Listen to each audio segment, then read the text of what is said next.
I never imagined the most humiliating moment of my life would happen at my daughter's wedding. It was a warm spring afternoon in Austin, Texas.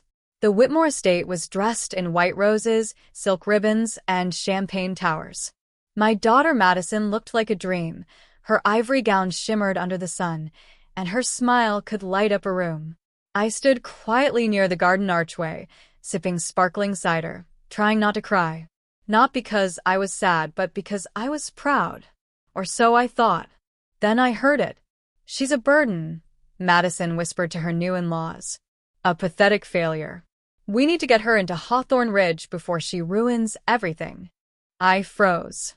I wasn't supposed to hear that, but I did. And in that moment, the world around me blurred. The laughter, the music, the clinking glasses, it all faded. I felt like I was drowning in a sea of betrayal. I had given everything to Madison. My time, my love, my sacrifices. I worked 2 jobs to put her through college. I sold my wedding ring to help her buy her first car. And now I was just a burden? I quietly walked away, hiding my tears behind my sunglasses. I didn't want to cause a scene. But inside, something broke. And something else woke up. That night, I sat alone in my small bungalow on the edge of Lake Travis. The silence was deafening. I kept replaying Madison's words in my head. Pathetic failure. It echoed like a cruel chant. Then I remembered Henry. My husband. My rock. My best friend. Before he passed away from pancreatic cancer 3 years ago, he left me a cedar box.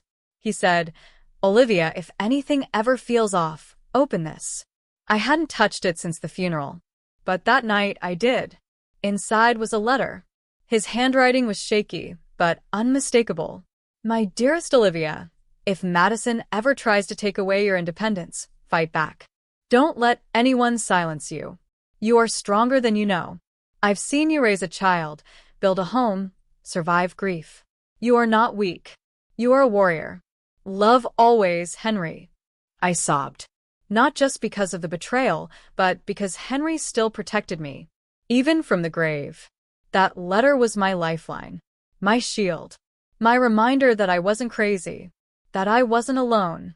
The next morning, I started digging. What was Hawthorne Ridge? Why did Madison want me there? I typed the name into Google. What I found chilled me to the bone. Lawsuits from families claiming asset theft. Elderly residents pressured into signing over property. Staff accused of emotional manipulation and neglect. I read testimonies from sons and daughters who regretted sending their parents there. One woman wrote, "My mother went in healthy. She came out broken." I printed everything. I made a binder. I highlighted key points. I wasn't going down without a fight. I called a lawyer friend, Rachel, who confirmed my fears. "Olivia, if you sign power of attorney, they can move you, sell your house, and control your finances." I felt sick.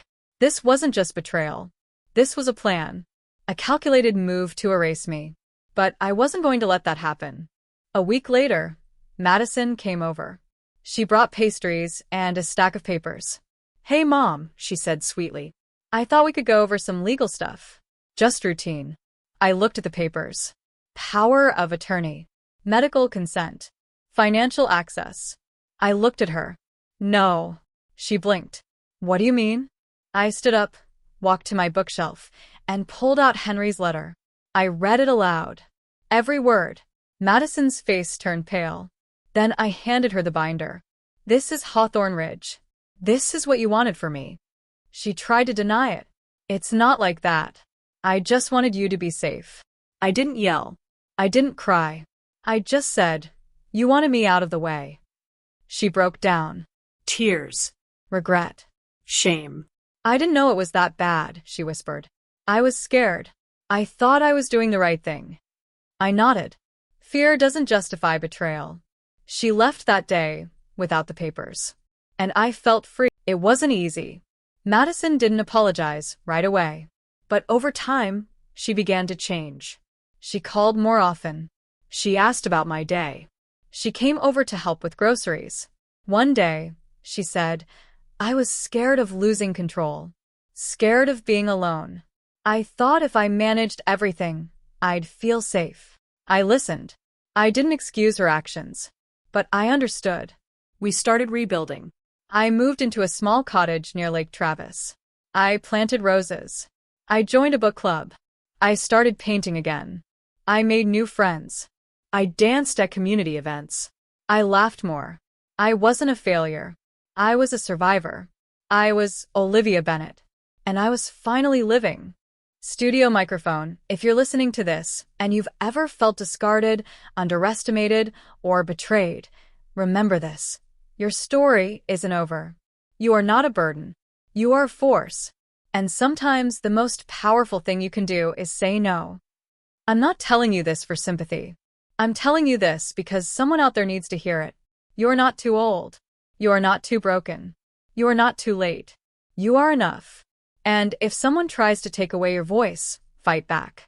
Because dignity isn't given. It's claimed. And love, real love, it listens. It respects. It honors. So go. Live. Laugh. Paint. Dance. Say no. Say yes. Say whatever you need to say. Just don't stay silent. Because your story matters. And it's far from over.